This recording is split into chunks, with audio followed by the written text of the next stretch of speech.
What's good, YouTube? Welcome back to our YouTube channel. Today I got another video in our 2021 NBA Draft Player Comparison Series.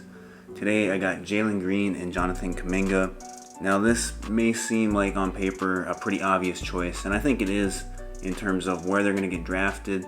But in the long-term scheme of things, Jonathan Kuminga was ranked, number one in this class for a reason before he reclassified and went to the G League. So he's got the talent, he's got the potential. I think he's just got to put it all together.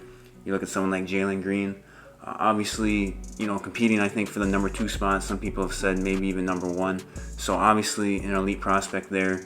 And so just kind of with that being said, let's get into the comparison. Let's look at the two and see, what their strengths, weaknesses are, and how they'll compare at the NBA level. So I'll start on the offensive side of the ball. Obviously, the two players play different positions. Jalen Green's a 2 guard, while Jonathan Kuminga is kind of your traditional wing player, especially the type of player that everyone's looking for in today's NBA. So looking at Kuminga offensively, he's a 6'8" wing, 220 pounds or whatever he weighs, and one of the better, if not one of the best athletes in this year's draft class. He's got a terrific combination of size, and athleticism and offensive potential in his game. He's best getting downhill, getting to the hoop, where he can use his athleticism to either finish through people, over people. It really don't matter. He's got that perfect combination of size, speed, athleticism in that 6'8" frame, which makes him really intriguing. Skill set wise, he's shown flashes in kind of all facets of his game. He's shown some shot creation ability, especially getting into his mid-range areas and getting to those spots where he's showing a lot of potential.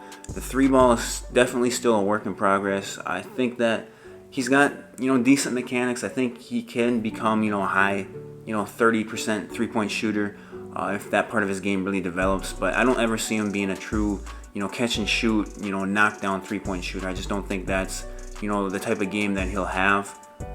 I think the biggest thing with Kuminga for me, every time I've seen him play offensively, he seems to settle a little too much for the jumper and not really get downhill like he should be. Like I said, I think he's best getting to the hoop and drawing fouls, getting to the line, finishing through people. Like I said, whenever I've watched him, he tends to settle for that jumper, and a lot of times it wasn't falling when I was watching, and so it makes me pretty skeptical of him. I can see the potential of him offensively, a 6'8" wing with some shot creation ability, decent handle, not necessarily a great playmaker or anything like that, but I can see the potential. Just for me, I'm a little skeptical of his offensive game and how that'll develop at the NBA level. So now moving on to Jalen Green and his game offensively. His game has really grown on me here the last couple of weeks. I think that when you look at him, he's going to be a guaranteed 25 plus points per game throughout his career. I just think that he brings so much offensively to the game that it's hard to see him not working, at least as an offensive prospect. So we all know that Jalen Green is a 6'5" 2 guard. Needs to fill out a little more. He's a little thin at the moment, but an NBA weight room should change that, no problem. And he's one of the most athletic players in this year's draft class. Maybe the most athletic guard. He's up there with someone like Keon Johnson. But really, quick twitch, quick first step, and really just explosive going to the hoop. And I think that's my favorite part about his game is when he gets into his launching space, he's looking to dunk the ball. He's gonna dunk it on your center. He's trying to tear the rim down, it seems like at times. And so I really like that about his game. But he's also athletic enough and agile enough to, if he's not going to dunk the ball, he's got different finishes around the hoop. He can use that athleticism to switch hands, twist and turn, and absorb contact and things like that. And so really an elite player going downhill, getting to the hoop. And I think he's going to be a player who is going to also live at the free throw line just due to that athleticism. I think people are going to have a hard time keeping up with him. But he's much more than just an athlete offensively.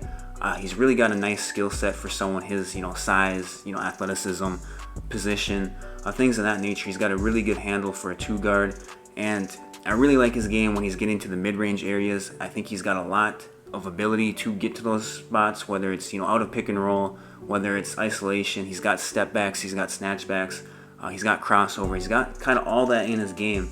And I think in the mid-range area, I think that's when he's going to be at his best, especially getting to the elbows. I think those will be kind of his, automatic spots early in his career. I think the 3-ball is still a work in progress. I know he shot 36% in the G League from 3, but it was pretty streaky. He had a couple games where I think he went like 0 for 7. Then he had a couple games, where he went 6 for 8. I think a 5 for 6 in there, and so it was streaky. I think that's going to kind of carry over to the NBA level, and I think it's just going to be a matter of him becoming more consistent with that 3-ball and knocking it down on a consistent basis.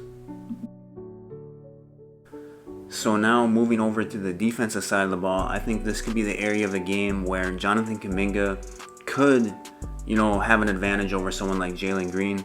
He really fits the profile of the defender that everyone's looking for in today's NBA. He's 6'8", he's strong, he's got length, he's got quickness, he's got, kind of all the physical tools you want out of a modern day defender. And I think he's got the ability to really guard, I guess, potentially 1 through 5 in today's NBA.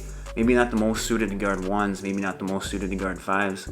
But I think in, kind of the switch everything NBA today, I think he can do a good job on, those players at those positions. I think specifically that 2 through 4 spot, I think that he can really come in and be one of the better defenders at those positions. Like I said, he's got the size, the strength, the quickness, the length to do it. And I think it'll just come down to his motor and how much he wants to defend at that level. But I think that all the physical tools are there.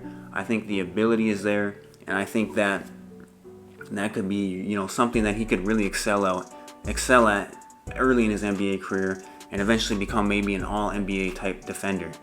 You compare that to someone like Jalen Green, he's kind of stuck to guarding probably the guard spots in today's NBA, with the 1 and the 2. And I just don't see Green being, that type of defender, someone who's going to be like an all-NBA potential defender. I just don't see that, especially with, I think, the offensive load that he'll carry in the NBA. I don't think that defense is ever going to be something that he'll focus on or make, a key part of his game. Now, I know, people have said that Jalen Green likes to compete, that, he's going to take on those challenges. Maybe at the end of games I could see it, but I just don't see him being 4 quarters of, stellar defense. Not saying that he can't. He's got the physical ability. He's 6'5", quick, all that stuff. So he definitely could become, a plus defender at the NBA level. I just don't think that that's ever going to be his role or something that he's going to focus on throughout his career. So overall, I think that Jalen Green is the better prospect of the two. I think Green has the potential to go number 2 overall to the Rockets. I think that'd be a good spot for him. And I just think that, like I said, I think he's a guaranteed, 25 plus points per game throughout his NBA career, and, has that all-star, all-NBA type potential. I think he's got, that much offensively that he can bring to the table. And then, there's still room in his game to develop to become more of a playmaker, just someone who can make his teammates better, that type of player. I think with Kuminga, I've never been, that impressed with him. Just every time I watched him, I came away disappointed.